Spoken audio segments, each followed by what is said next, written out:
Welcome, Mike, again. Today we are speaking about the long-anticipated second part of our journey to the Solar Eclipse 2026 in Spain. And today, finally, we'll talk about the camera gear and the shooting techniques and all that nerdy stuff. Welcome, Mike Shaw. Thanks, Gunther. It's great to be back. And we had such a great discussion last time, and it set the stage perfectly for today's discussion of how to really dive into the details of total solar eclipse photography. So glad to be here. Thanks for having me back. You're welcome. Last time we spoke about the prerequisites, how to get there in Spain, what to consider when choosing the place and location and time and everything. So if you didn't watch it yet, this goes to the audience, then please make sure to check out the first episode. But today, let's dig right into it. Let's talk a little bit about equipment. I think people just want to know which kind of camera body, which kind of lenses, which kind of other accessories do they need in order to get the most out of shooting the solar eclipse. Absolutely. A great place to start. And I'll just talk briefly about camera bodies and types of cameras that you can use. I mean, you can use your cell phone, you can use a point and shoot camera, you can use an Insta360 camera. I suspect many of the people watching are going to be wanting to use a mirrorless camera or a DSLR. And it's not that much different from a lot of other types of photography in that you're just going to want to have a camera that has a manual focus capability so that you yourself can adjust the focus ring of your lens, and a manual exposure capability so you can adjust the aperture, ISO, and shutter speed yourself. You don't have to rely on the camera's innate, light meter to do that.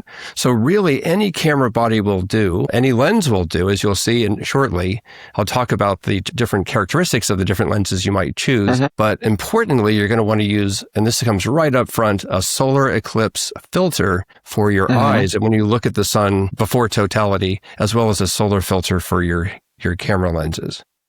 So there are special dedicated solar filters for the camera lenses. Just a normal ND filter like ND1000, something like that, won't do? Great question. And of course, as we talked about briefly, no, that's not going to work. And in fact, you could harm your camera significantly if you use a 10-stop ND filter. I remember the first time I tried to do this myself, I had a 10-stop filter. I thought, how bad could it be when I was shooting the transit of Venus across the sun's face back in 2012, and it turns out not great. It's just not dark enough. So, we'll talk a little bit about solar filters in a bit, but yes, you want to use a certified solar filter for your camera and for your eyes. Check. So this is something that probably if you never shot a solar eclipse before, you would have to buy. What else do we need? What about a tripod? A tripod is essential. I mean, this is something especially for DSLRs and mirrorless cameras in that it can be challenging to get the sun in the frame. And once you've got it in the frame, there's going to be so much else going on that you're certainly going to want to have your camera on a sturdy tripod.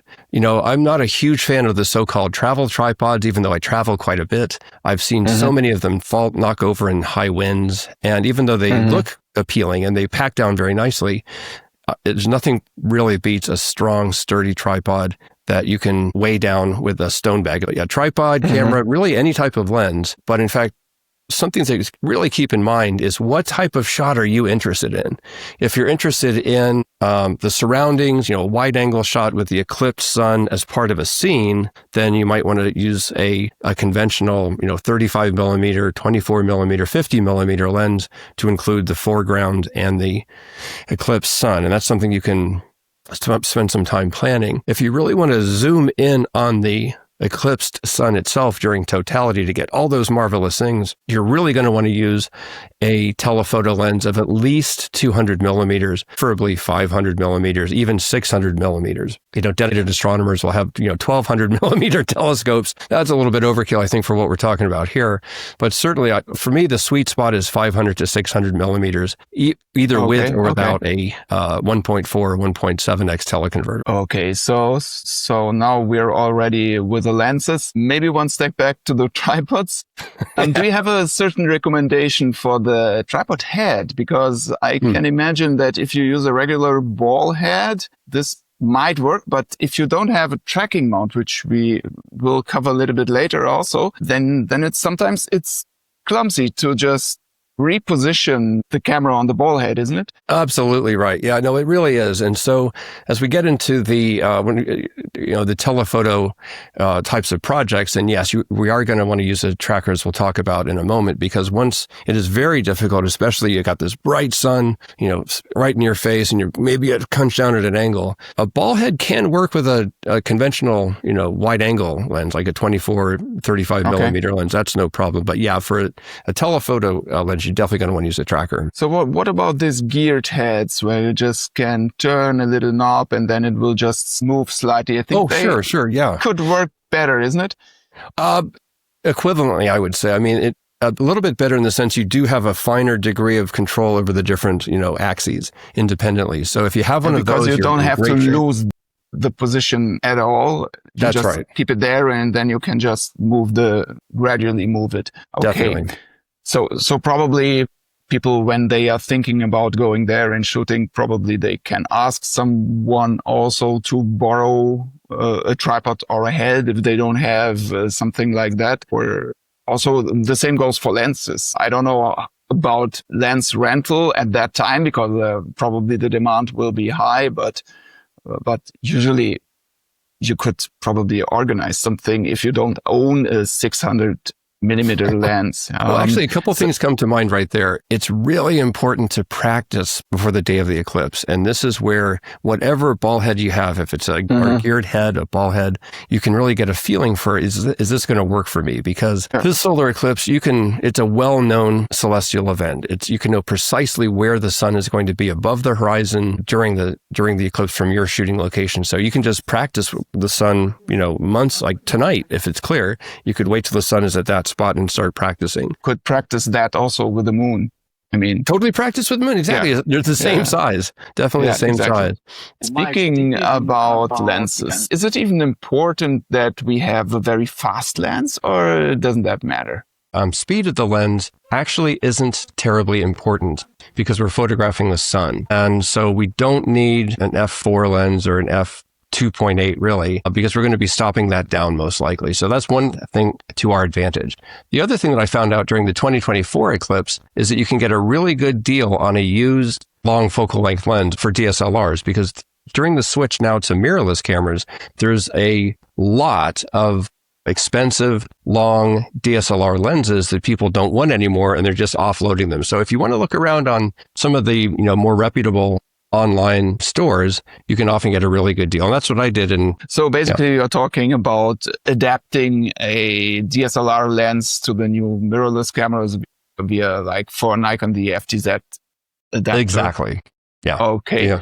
Yeah, that's a good idea, because I think many people are now exchanging their lenses for the newer ones and selling really good older lenses.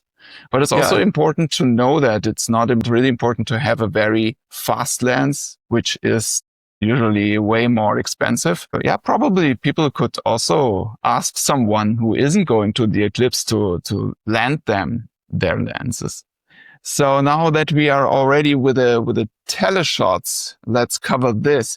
Do you recommend like a tracking mount for those kind of teleshots to keep the sun in the frame all the time? Yeah, it's not necessary, but you're going to want to invest in one, even if it's not necessarily top tier. It's going to want to be heavy enough, or they're sturdy enough to carry your lens. And again, this is where the practicing will come in handy in the months ahead of time, but definitely. And again, the benefit right now for a tracker is if you're familiar with using a tracker, you're like, well, how am I going to polar align it during the day? And really, it's not that critical to get a good polar alignment, and here's why. Normally, for astrophotography with a tracker, you're going to want to take like a 1 minute or 30-second tracked exposure where you want everything to stay in place, so the polar alignment is critical. Here, we're using the tracker for a completely different reason. I mean, our exposures are going to be, a half a second or less typically, or maybe even a couple seconds. What we're using a tracker for here is just to keep the sun in the frame. If it drifts a little bit, that's fine. You can always bring it back in post. Maybe during time lapses, it's a little bit of a headache. But having any tracker at all during a solar eclipse is miles better than no tracker. So yeah, I definitely recommend some type of a tracker. You'll be glad you did. Sounds reasonable. And also thanks for clarifying the difference between a dead accurate tracking for long exposure astro shots versus this kind of like short exposure shots that we will be doing during the eclipse. For me, the question is just how to set up all of that stuff. I mean, in the last episode, you talked about the time of totality being like 90 seconds, which is really, really short and doesn't leave much room for errors.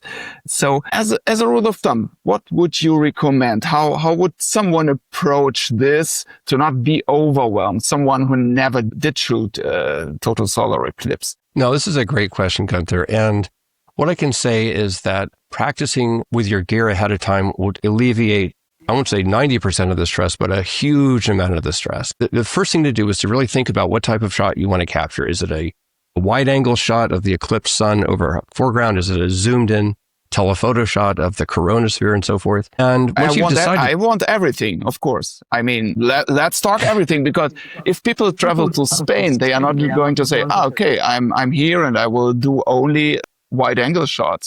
So I mean, for me, it's like I want to have the tele shots, and I also want probably a wide angle shot, which maybe I just do as a time lapse, and perhaps I also set up a 360 camera. And so what would be your recommendation to? So let's do this. Let's go through. I do have, as you can well, and I agree with you, by the way, Gunther. And I now know you well enough that I can see that little. Yeah, the little adrenaline gear starting to turn just like everybody else. So let's do this. I'm going to share a screen that in my mind encapsulates the gist of what we're talking about. We have two columns, one for a wide angle type of a shot and the second column for telephoto shots. And on the top row is for just a single image. I just take my camera, press the shutter release button, and I'm done, just like that. On the bottom are where we have all these total solar eclipse blends and composite image projects that people are interested in. On the lower right, you can see a Photoshop sequence of the partial eclipses in totality, and then an HDR blend of totality. In either type of that, if we consider either the wide angle shot or the telephoto shot, we're going to have the partial phases of the eclipse, like we talked about in the last episode, where we are most likely going to want to have the solar filter on the camera. And in this case, we'll use a manual exposure mode with a fixed ISO aperture and shutter speed. And this is important because we're not going to want to change this. And this is where we can figure out what these are going to be by practicing ahead of time. The second part is where we take off the solar filter, and I'll talk about when we do that for the two different type of lenses. During totality with a wide angle lens, I would recommend an aperture priority exposure mode. So not manual, but aperture priority with a negative 1.7 exposure compensation. And on top of that, I'd really recommend exposure bracketing like crazy. So with that approach to a wide angle shot, that's how we would set that up. Okay, so let's summarize that. The wide angle shot, we set it up with aperture priority. The aperture probably doesn't matter so much. Like, what do we do? 5.6? Exactly. Yeah, I would just set it to whatever is the sharpest aperture for your lens. 2 stops above the minimum f-stop. Okay, great. We dial in exposure compensation and minus 1.7 stops to just be on the safe side, and we let that run. On that camera, you also have the solar filter. You remove that's a very interesting point you just identified. So if we're doing a time lapse of the entire eclipse, then yes, we would just let that run. We'd set it up. We wouldn't even use a solar filter on that camera at all during the entire eclipse. We'd set it up an hour beforehand, aperture priority mode, just like this, negative 1.7 with bracketing, and just let it run all the way through the partial phases, all the way through totality, all the way through. Okay. Yeah. Okay. I could see that the camera could probably handle that with the aperture priority. It will be adapt really quickly. Yes. And if you say, okay, we don't really need the filter because the sun will be very small. It will be moving. It will not be constantly on the same spot of the sensor. So probably it will not do any damage. Correct. In all regards. Yes. And I mean, if we want to be on the safe side, we could even add probably like a light ND filter. Could do, yes. Absolutely. Again, because it's an aperture priority mode, then just for the faint of heart that are a little bit afraid of damaging their sensor. I mean, that's okay. I get that. Yeah, no, and in fact, again, I just want to emphasize this is where practice can help. I mean, if you can, if you really wanted to, like, okay, I'm going to do this, try it with the ND filter at home, just, for a couple hours shooting the sun, and then try it without the filter. And if your camera's okay, your camera will be fine. Yeah, and if the camera is not okay, then you know. Well, then don't call me. My phone number is unlisted. All right, but you identified an important point, Gunther, and that's if you wanted to use. I'm sure many of the viewers have seen shots like this. And in this case, we're going to do something a little different. Here, we're going to include the solar filter during the partial phases and then blend those in with a shot during totality. And when we do that, that's what the sequence would look like. And so when we do that, that's how we make these composite shots with a wide angle lens. So in this case, unlike what we just talked about with a time lapse, in this case, we are going to want to use a solar filter during the partial phases and take it off during totality. And you can take this off, several minutes before totality starts. Okay. Probably for me, maybe something personal, but because I never experienced it, you might say I'm wrong, but I think those wide angle images are not so, impressive, because the sun is so small there. And of course, you see the landscape in different, with the shadows coming in and stuff. But for the sun itself, it's not so impressive, is it? Well, it's really a matter of taste, Gunther. It's like, I know what you mean. And the thing I will say in this instance is I haven't done a detailed plan yet of the exact lens I'd use, but because the sun will be closer to the horizon during totality than in the past, you can use a somewhat longer lens. My probably could use a 50 or something, or even a 35. This is something we could check up with like PhotoPills or another app which allows to simulate this. And to the audience, if you're interested in getting more information about those kind of planning apps, just leave a comment. Maybe we make another episode about that, where Mike could also explain how to do that kind of planning. Yeah, no, I think it's super helpful because that's the sort of thing that, especially when you start looking at the timing and when does, the partial phases start, when does totality start? And when you start looking at like 50 millimeters in particular and above, then you can really start to make out the sun's disk, especially during the partial phases, and it can be an impressive shot. So it's certainly a matter of taste. Cool. This already clarified a lot to me now, and I think I have a pretty good idea how to approach that wide angle shot and both of them, like you explained. Now let's talk about the tele shots. I think we already said that probably it will be a good idea to use a tracking mount. So let's just assume we have that just to be relieved from that stress of repositioning the camera all the time. Great. Okay, so let's talk a little bit about the telephoto type projects that you can look forward to during a total solar eclipse. Again, we can have projects that involve a single image that you capture with or without a solar filter. So in this example in the upper right, I have a diamond ring captured with no solar filter, but just by itself, single exposure, beautiful image. On the bottom, we have a variety of composite projects or blends where we take multiple images during the eclipse and arrange them in Photoshop, as you can see, the partial phases transitioning through totality. Or in the bottom, you can take a series of exposures during totality and create an HDR blend.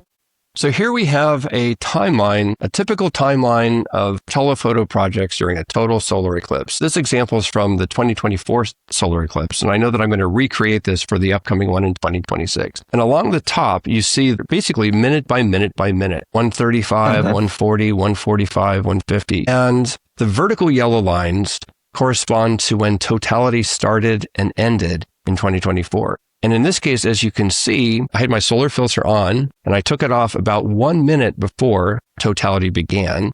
And I put it back on approximately 1 minute after totality ended.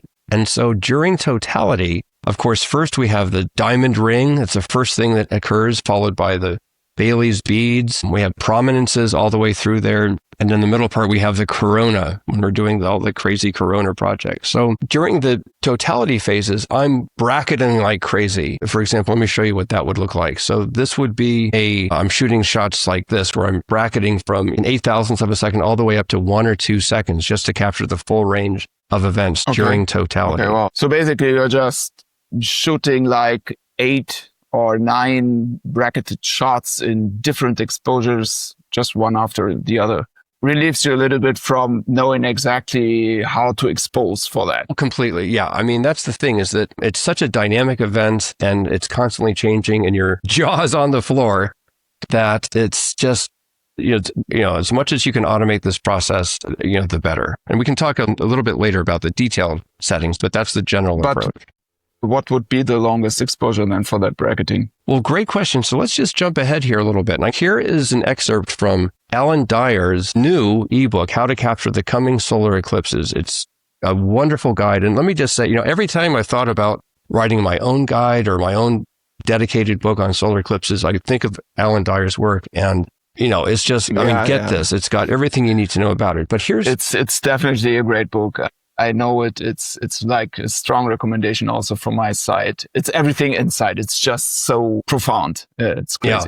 Yeah. I mean, just any scenario you can think of, Alan's got you covered. So here are some suggested exposure settings, depending on your ISO, your f-stop, and the particular thing you're looking for. So, for example, if you're shooting at ISO, you can see here from the 4,000th of a second to capture the diamond rings to the faintest part of the corona, a second. So, study this table, study other suggested rules of settings.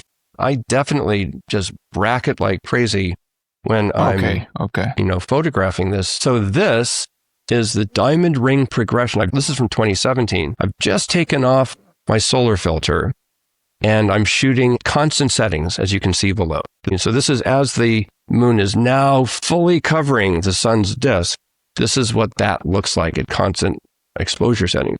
Then once that happens, I switch over to a bracketing. I start bracketing from, 1/8 thousandths of a second at the upper left, all the way down to like a second at the bottom right. But what you can do is you can take these images and then very carefully combine them to produce an HDR composite that looks something like that. And that's how that works. Just to summarize, because there's so much going on in such a short time, we would bracket with the camera. Like, how many shots would you suggest for the bracketing? Yeah, I mean, I would say whatever your camera's bracketing range is capable of. And let me say this carefully.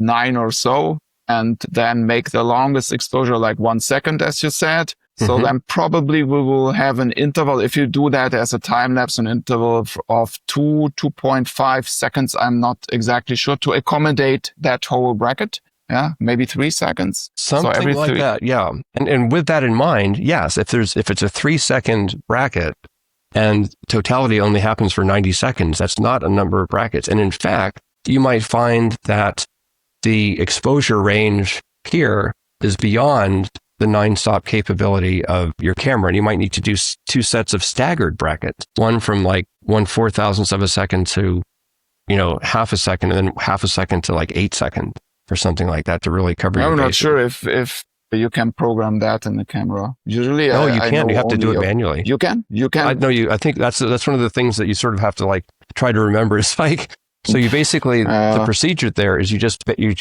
halfway through totality, you have to kind of adjust the base exposure by some number of stops. I don't have so much experience with solar eclipse, but I have experience with people shooting under stressful situations, and from my experience, it's better to have one way to do it and not having to change too much settings during the event, because eventually you will probably mess up. So for me, I will try to automate everything as much as possible. So just probably set up 2 time lapses, one for the wide angle, one for the telephoto. For the telephoto one, start the bracketing like before or when taking off the solar filter, and then just leave it running and enjoy the show.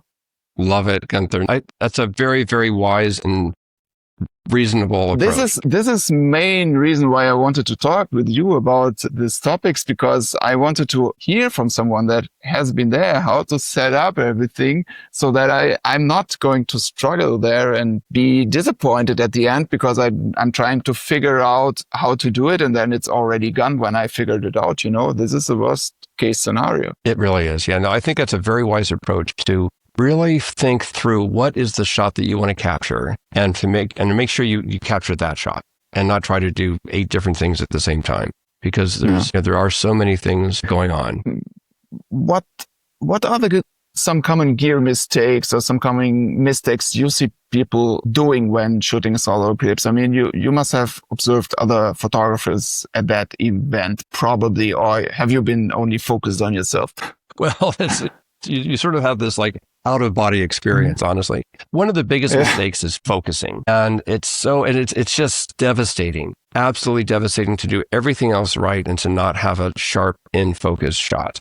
How do you focus the cameras? So the best way, and again, this is something you can practice today or tomorrow afternoon or morning, is whether your focus is with the to use a focusing loop and do the focusing on your screen. Even if you have a DSLR, you always want to look at a screen when you're looking at the sun with the filter on. So the first thing is, of course, install the solar filter and then image the sun on the screen and then magnify that image as much as you can, not using the zoom, but using the magnifying feature of your screen. And then you slightly underexpose the sun and focus on the edge of it or on sunspots itself. And then once you've got that in focus, then you're good to go. And you can just keep going through the rest of the thing. Note, some cameras, if you turn the power off, will lose focus and reset. So just find out if your camera does this. I'm not going to name brands. I'll just say this is something you definitely want to check with your particular camera.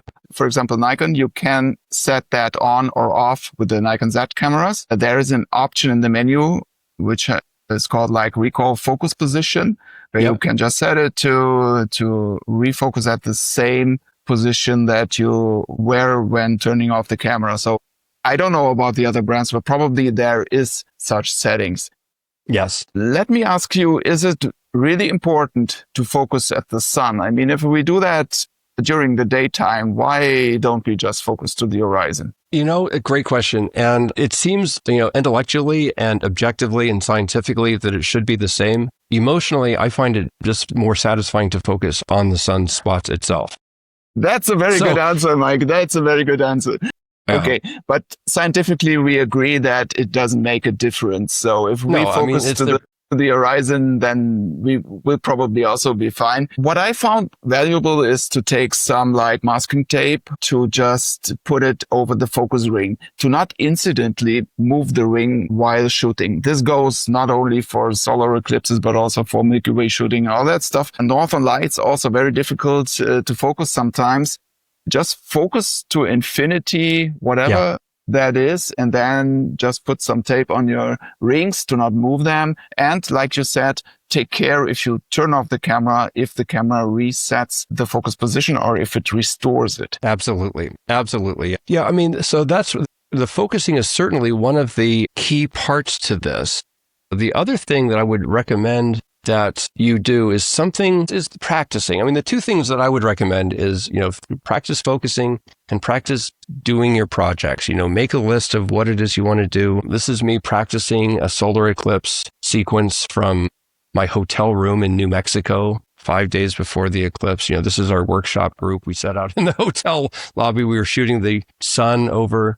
I had all kinds of people stopping and asking what the heck we were photographing, because we were just photographing the sky. Yeah. I mean, this is what it looks like. There's no eclipse. It's just the sun if you're shooting this type of a thing. And, if you do go to a different location, like I'm planning to do, is to just do a complete, go to the place, bring your gear, the same time you're going to start on the day of the eclipse, set everything up, do a dress rehearsal the day before the event. And if you do those things, then you're stacking the deck in your favor. But the other thing is just like you were saying, Gunther, a moment ago, is just to enjoy the eclipse. I mean, sometimes we're geeks, we're nerds. We love to, theorize about all these different things. And sometimes we forget just to sit back, relax, and enjoy the eclipse itself. So there's so much to enjoy with this thing that it's sometimes we forget that. But we can say that no matter what happens, even if it's cloudy, you're going to have a great time because of the Yes. It's the experience of being with a group of people or by yourself under the shadow of the moon. It's something you'll just never forget. Yeah, that sounds really good. And I think that's very, very important to have that physical experience also, apart from all that camera stuff and all that technical aspects. Yeah. Let's talk one last time about this setting on and removing the solar filter. Is there anything specific you can recommend? Is there different kind of filters? Is there magnetic filters? Is there filters to screw on, or how? What's your experience? What's the best, apart from also what I would say, practicing this up front to set it and remove it, because also we don't want to move the camera while doing that. So this is something I think to practice, but which additional tips do you have? Yeah, no, I'm glad you asked about that. And I can say that I would recommend either the Kendrick Astro Instruments filters. They're very high quality. They produce beautifully sharp images of the sun. Okay. We'll put the link in the description below. Yeah, we'll have, yep. And also, by the way, make sure you order these well in advance, because this is a small family business and they... Okay. Right. Got it. Get backlog. And then the Kase Wolverine ND, I think this is 100,000. I've used these during the annular eclipse in 2023 and the total eclipse in 2024. You can see here that you have this screw-in magnetic ring that you can screw into a 95 millimeter diameter, telephoto, 82 millimeters, 77, whatever you want. And then this is the ND filter itself. And this is like I don't know how many, stops this is, but it's enough that it actually does a good job of its glass. And so the image is very sharp.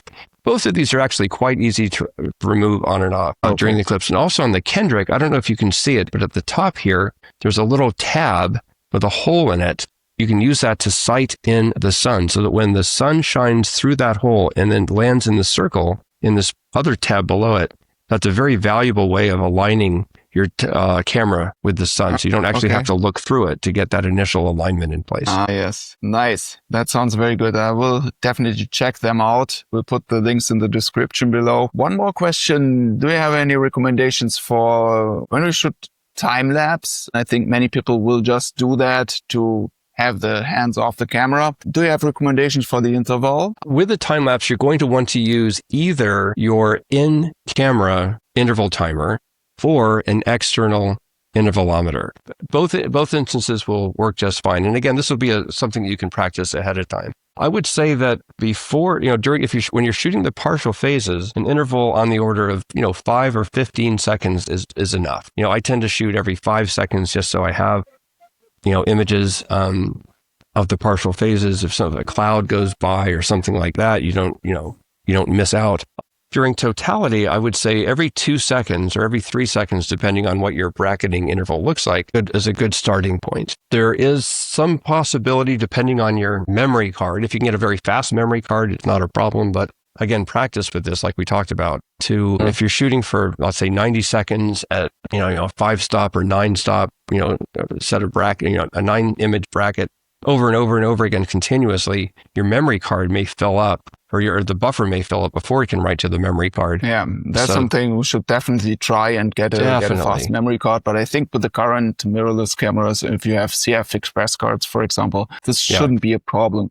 But what about battery? I think with a Tele shot, it's not going to be that long, because we only have that 90 seconds and a couple of minutes before, a couple of minutes after. So this is probably not a problem for the battery. But do you use any additional power supply? No, I never have. It's never really been an issue. Like you, I shoot with a Nikon that has an external battery grip. And what I do is to, maybe 15 or 20 minutes before totality, I'll swap out the battery in the battery grip.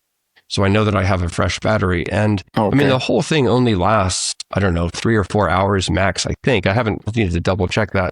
And that's well within the capabilities of essentially a 2 battery camera system. Probably just for the wide angle shoot that takes a little bit longer, a couple of hours, just put a power bank on the camera to support it so that it recharges the battery. For most modern cameras, this is possible. And for older DSLR cameras, there are like USB-C adapters to camera dummies. You can source them in online stores. They are quite good. So you just put that dummy battery into the camera and then hook it on a power bank, and then it will run basically good forever. To go. Yeah. There's also some links in the description for that. Yeah. Mike, one last question. If someone like me now goes out and shoots his first total solar eclipse, how would you summarize your top 2 or 3 advices? Well, the first thing I would do is to, beyond the obvious things of enjoying the eclipse and that sort of thing, I would prioritize the one shot you want to come back with. It's a telephoto shot or a wide angle shot. Gunther, it sounds like for you, that would be a telephoto shot. Okay. With that in mind, are you shooting during totality or do you care about the partial phases? But to really think through the shot you want to capture and as best you can practicing that shot beforehand. It's a little bit like flossing your teeth or brushing your teeth every night. You kind of have to force yourself to do it. It's amazing. Yeah. Even when I've done, my eclipse workshops, I get out there and I ask people, beforehand, I'm like, okay, make sure you practice this stuff. We're going to get out there. It's not going to be any time to get anything extra. And people will still show up with their solar filters unwrapped. And it's like, just do it. It's a human. I get it. I'm guilty of it too. I have stuff that I buy that I want to use and it takes me weeks to procrastination. But that would be my main thing is figure out exactly the shot you want to get and then practice it. I think that's a very valuable advice. And also focus on that very shot. And if something goes wrong up front, then just ditch the other shots and still focus on that one. If the other camera is not working, don't try to fix it. Just focus on that one so that at least you have that shot that you really crave for. Okay, this is a very good recommendation. So now that you already shot 2 or 3 total solar eclipses, which would you say was the most memorable experience from that? Which touched you most? Well, the first one for sure. I mean, the first experience is just everything that I knew about it. Again, with my mind was just, it just left me. And I was overwhelmed with how beautiful it was.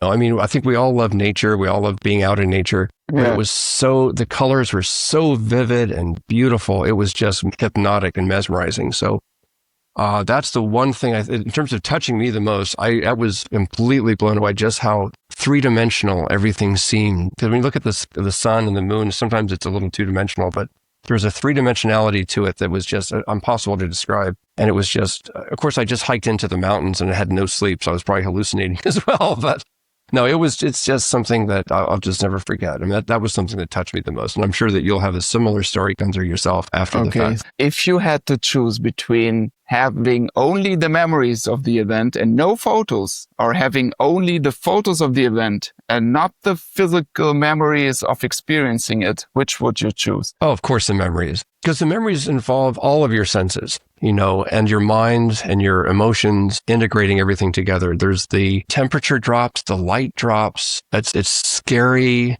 And then it's like being reborn. You just have the light gets switched back on. And in that moment, you're instantly like, oh, I want to do that again. And that's something that no photograph can ever capture. It's just not even in the same league. It's an interesting question to ask that. That sounds so good, and it makes me anticipate that event even more. It was so nice to be talking with you about this, and thank you for sharing your experience so openly. This is really special, and I hope our viewers will really enjoy this, because you gave away for free a lot of information, which is something special. I would really like to thank you for that, Mike. Well, it's my pleasure, Gunther, and thank you for, again, inviting me to have our discussions. I've really enjoyed getting to know you a little bit better. And also, let me just say thank you for creating the LRTimelapse software. I've used that for many, many years, and until now, we've never actually really had a chance to meet sort of in person, so to speak. And I've just, used that LRTimelapse so often in my workshops and my personal life. It's a great tool, and I just want to say thanks for creating that and sharing it with us. So I think it's a win for everybody. I really appreciate hearing that from you. Thank you so much. For me, the best feedback is if people like you tell me that they enjoy working with it, and that's why I do it. I mean, and this is so rewarding then. Yeah. And I'm sure we all will have a lot of fun then in the next part when we did that next year. And after that, we'll deal with the shooting. And if you want to, we could join together then and speak about the editing part, which will, of course, also be very interesting. Definitely. At any time. Cool. Okay, Mike. Then see you then. Maybe we speak before. If someone of our viewers has questions, please leave them in the comments. And if there is enough questions, maybe we could even do a third episode, but that depends on the feedback, of course. So see you next time. Have a great evening. And yeah, bye-bye.